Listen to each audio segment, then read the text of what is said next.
Hello and welcome to this second episode of Supraliminal Films, Supraliminal Games, MTG Arena Pauper Primer. I am Dan. With me, I am as Max. usual, is Max. I am Max. Hey, there we go. I'm We doing both my said own Max intro. at the same time. Talk right over my intro. Not like we've been doing this for years. Not like I always introduce you or anything. But anyway, we are here to follow up some of the discussion that we had a few weeks ago. That video will be linked in the description below this. You can also find it on our YouTube page, but for ease of use, we'll link it in the description here. What are you giving me extra work for? What are you doing here? Well, because, I mean, let's be honest. All right. Plus, we're just making it easy on the fans, right? I mean, that's the only reason I'm going to do it, because I love them. Not because you told me to.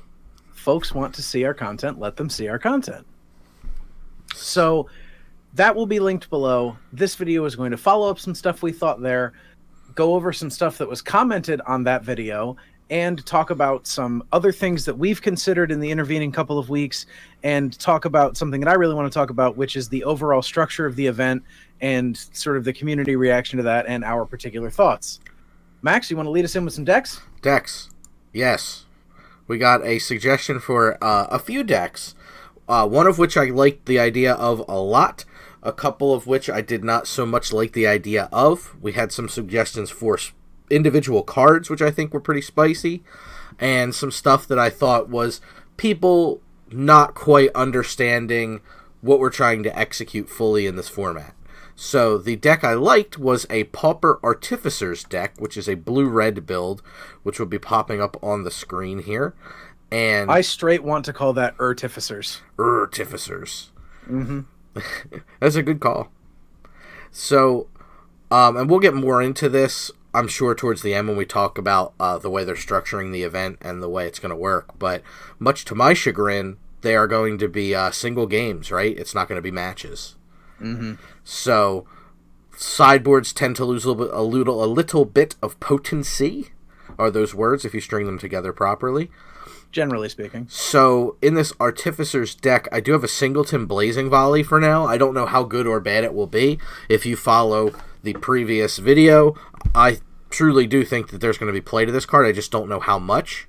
I have a couple Magma Spray. I have some Explosive Apparatus, some Inventor's Goggles, Aether Swoopers, Aether Chasers, Reckless Fire Weavers, Prophetic Prism, Metallic Rebuke, Renegade Freighter, Scholar of Stars, and Bastion Inventor. So, a lot of Artificers, a vehicle, and some artifacts and removal, and a little bit of touch of counterspell. So, I'm hoping that this deck in the main has enough robust options that it can move through the deck fairly easily. It doesn't have a ton of card draw, besides the incidental replacement of the Prophetic Prism and the Scholar of Stars to kind of keep things flowing. But I didn't want to go overboard and just load up on Blazing Volleys and run no Magma Sprays, because I think that's kind of strange out of the gate. But I wanted to give myself the ability to be flexible. Well, and again, we just wanted to give ourselves the ability to beat rats. Yes, rats is a problem. I don't know if this deck will have a better time with something like Aviation Pioneer, who is an Artificer, and it'll just provide more bodies that can block rats, so that's a consideration there. It's 2 bodies in 1, which I think is kind of attractive, but again, no sideboard is a major issue, so you definitely want to have your plan for what do you do against the rat deck on hand in your initial 60, not just in your 75. Yep, because unfortunately, you don't get those extra 15. But I do think that this is a cool deck. I think one of the cards that was suggested to us via Reddit was Renegade Freighter, and I think that card is a sweet option for this deck. I think it's a really cool idea. I think it's very good turning into a 5/4 Trampler when it attacks, and otherwise being a 4/3 blocker that crews for 2, which isn't too terrible. The Inventor's Goggles really make all this palatable because it gives a creature +1/+2, so it can turn something like the Scholar of Stars into a 4/4 attacker, which is pretty good. It can turn the Swooper into something. You can create servos with the Swooper and the Chaser, so you can crew up your Freighter with an Inventor's Goggles on them. You can do a lot. I think there's a lot of flexibility in here. I think the trick is finding out if Explosive Apparatus, how good that card is, or how poor that card is, and what it should be. If not Explosive Apparatus, maybe it should be a different 2-drop artifact. I'm not 100% sure yet where we land on that one, but that's kind of my put together version of the Artificer's deck with a touch of improvise in there as well. I think that's pretty neat. It's a great idea, and I think the deck has a lot of legs, perhaps more so even than some people were giving it credit for. Yeah. Yeah, so I think it's got some options. Yeah, I think it's a good idea. And it's the kind of deck too that, like, with the right curve out, just kind of in the same vein as Rats, it is a very powerful payoff. Yep. So the next, I have 2 lists, and I'll run through them pretty quick. They're both my attempt at Pauper control. So the first one I have is a very traditional control looking list that's blue-red, and you'll see a lot of elements that I think a lot of people think of when they think control decks. So we have Opt, Shock, Syncopate, Omen Speaker, Gitu Chronicler, Blink of an Eye, Essence Scatter, Open Fire, Hieroglyphic Illumination, Salvager of Secrets, Soul of the Rapids, and Striped Riverwinder. That's doing a very specific thing. It is. Drawing cards, destroying stuff, countering spells, looping all of those things. Mm-hmm. Yeah, I have 6 ways to loop various spells in this deck, because I think one of our paths to victory is probably just damaging the opponent in the face if need be. The main path to victory being the Soul of the Rapids and or Striped Riverwinder. They both have hexproof. They're both big creatures. Soul of the Rapids is evasive, along with hexproof has flying, so it can close out a game pretty easily on its own. So we can clear the path with things like Open Fire and Shock. We can also blink things out of the way if we need to encounter them on the way back down. We can generate value through the Gitu Chronicler and the Salvager of Secrets, repeating all of this, and we can use cards like Hieroglyphic Illumination to put us card positive while we're doing all that. So very, very traditional. That is, that very much just sort of says control. Mm-hmm. I want to have more cards, or I want you to have less cards. Yep. So that's where I went first. I think a lot of people would go in that direction when they were thinking of a control deck. So the things I didn't like the deck has, I guess, not going for it, is the things mounted against it are it can't close out a game very quickly at all. Mm-hmm. It doesn't have any evasion in its creatures. They're all just they get speed bumped by creatures fairly easily. You're committing a lot to try to close out the game. Towards the end, you're kind of just stretching to win the game. I don't know if that's the best method. I think there's going to be a lot of incidental life gain in this format. I think especially the tokens deck are going to have things like Anointer Priests and Sacred Cats, and I think there's going to be a lot of little, like, it enters the battlefield, you gain some life. You do a thing, you gain some life. Mm-hmm. We're going to see a lot of that incidental life gain in this format, and I don't think the control deck offers a robust enough way to deal with those kind of incidental problems. But in red, we do get access to Blazing Volley if we choose to put that in the main, so we do have an answer for the Rat Menace, which is a major thing. So the other build I was considering, and I talked to Dan about this before I built it, is right now it's green and black, but it'll definitely have to go into Jund because I think it needs a way to answer the rats more efficiently than it currently has, but it could be good enough. I'm not 100% yet, but right now it's starting off as a green-black Death Touch, like, bully kind of deck, where it's using cards like Rabid Bite and Ambuscade, along with a bunch of common Death Touchers, to be able to just take out anything that's in the way, and then finish up the game with gigantic 6/6 Trampler or 5/6 Trampler.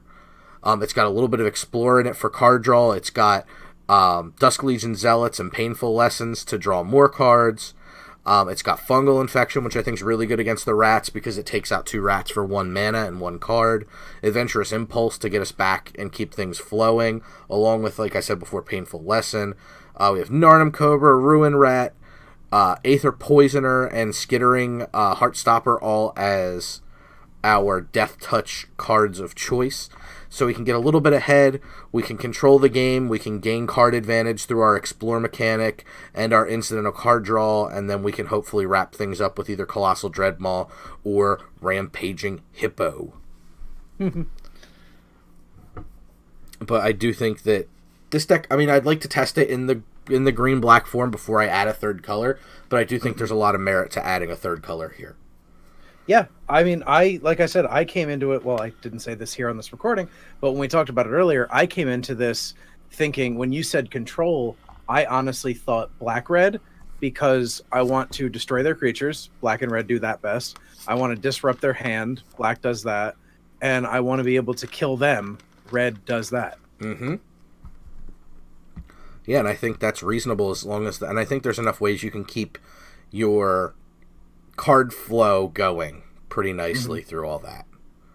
Yeah. So that's what I think. That's my two initial ideas of what a control style deck will look like in the format. So right now, things I'm bringing to the table in total, just to kind of sum up both videos, kind of where I think the metagame is going to go. I think a lot of people are going to lean on rats. I think the natural foil to rats is going to be tokens. I think that we've seen a lot of people speaking out about something that is artifact related. I like the Rakdos style damage for artifacts coming in and not having to turn my creature sideways. Like I said, we got the Artificer's build, which is doing the sideways beats with artifact friends. And then I think in order to kind of try to control the format a little bit, you need ways to deal with these premium threats and to keep pressure on yourself. So I think more so than a standard control, like a blue-red control or a blue-black control, I think something more along the lines of either Golgari or Jund style creature-based control is going to be the way to go. Just because you're being proactive enough to win a stalled game, and you don't have to stretch super far to win it. Mm-hmm. So I think, unlike most control, where it's just like, I'll lean on one very, very powerful card, Scarab God, what the heck is the name of that? Approach the Second Sun. Stuff like that, where it's just, I can win with this card. You don't have that in Pauper, so you really have to make sure you have a robust enough and proactive enough plan. You don't have it in standard Pauper. Yes.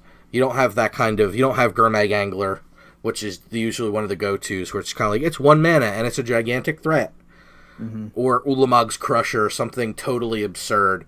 But even those, totally susceptible to removal. So that's why I lean towards Hexproof, because once we get a creature down in the control deck, we want to try to power through with it if we can, and Hexproof is a good way of doing that. So we'll see how it goes, but let me know, of course, down below what your thoughts are on the control for the format. But with lack of a sideboard, that also makes a non-proactive game plan a little worse, too, because you don't have game 2 or 3 to modify your 60 and make the best possible combination of cards. Absolutely. Yeah. So that's decks. Yeah. So we should probably talk about the format now that I alluded to it a little bit. Yeah, the setup for the way that they are doing the queues is something that's gotten a fair bit of negative talk on Reddit and various other forum places, even the official beta forums. And it's also because it's the same format for, pardon me, the exploration format, Pauper, Twice the Life, and the Momir Vig style format. And that is, the entry fee is 600 gold or 120 gems. So right there, you are paying 60% of a booster pack or 60% of a booster pack in either of the currencies. Yep. It is a single game structure, and you get a maximum of 3 games.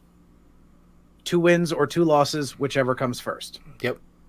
It is basically playing a single match as you would in normal Magic against 3 different opponents. Exactly. For 0 wins, you get back 50 gold and 1 individual card reward at a minimum of uncommon rarity, but those can go all the way up to mythic. So it's basically a 550 gold sink if you cannot win. Yep. 1 win gets you 100 gold and 1 ICR at minimum uncommon rarity. So it is minimum, if you win a game, a 500 gold sink. Because uncommons are not exactly that hard to come by, even for new players. Nope. If you manage to go 2-0, you get 100 gold and 1 Core Set 2019 booster pack.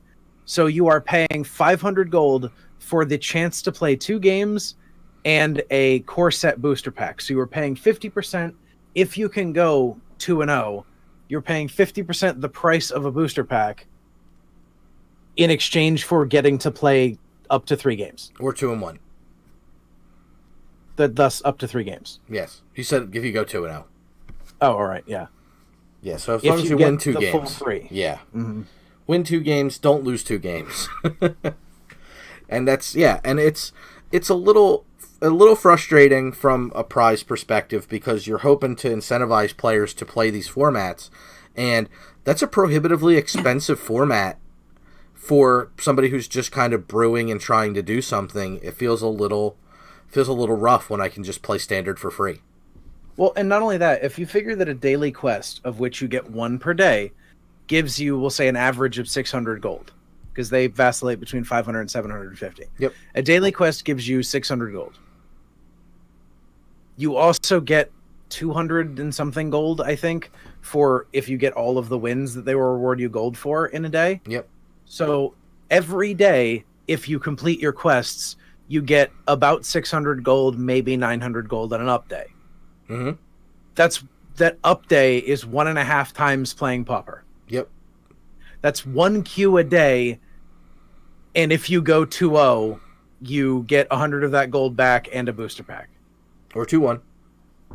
Yes, or if you get 2 wins, you get 100 of that gold back and a booster pack. That is not a very good return. No. It's not a good return, and the only thing I can see is we're in a beta, and this is the thing that I think a lot of people are not taking into account when they talk about this. We are in a beta, and they have to try entry fees. They have to try structure. They have to try rewards.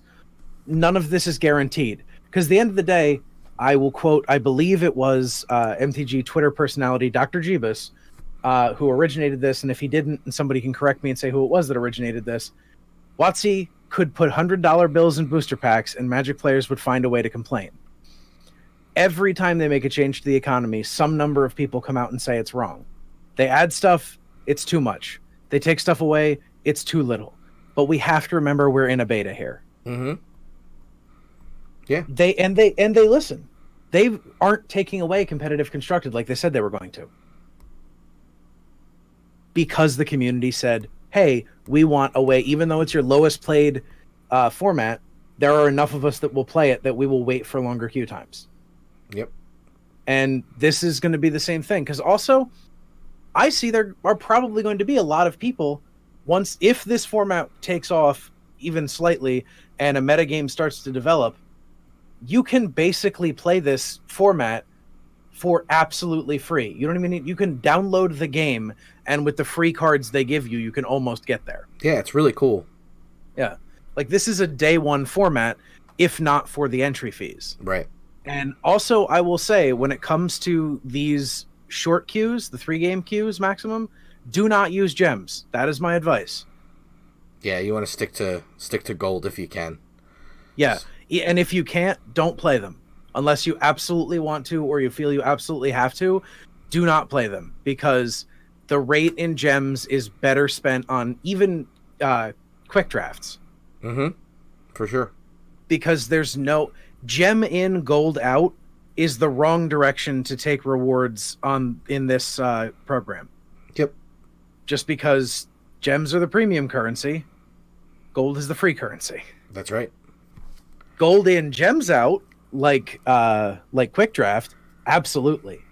Gems in, gold out, no. I agree.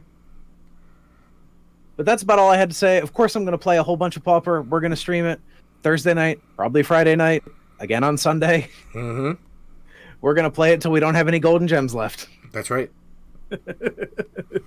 Oh boy, that's not going to be a lot at 600 gold a pop. No. But thank you for tuning in. Make sure you check us out. It's www.supraliminalfilms.com. Right here on YouTube. Several videos go up every week, both games related and non-games related. Twitch.tv/supraliminalfilms. Facebook, YouTube, like I said, Instagram, Twitch, again, Twitter, all the places you're social on the internet. You can find us on the internet. Bye, everybody. Bye.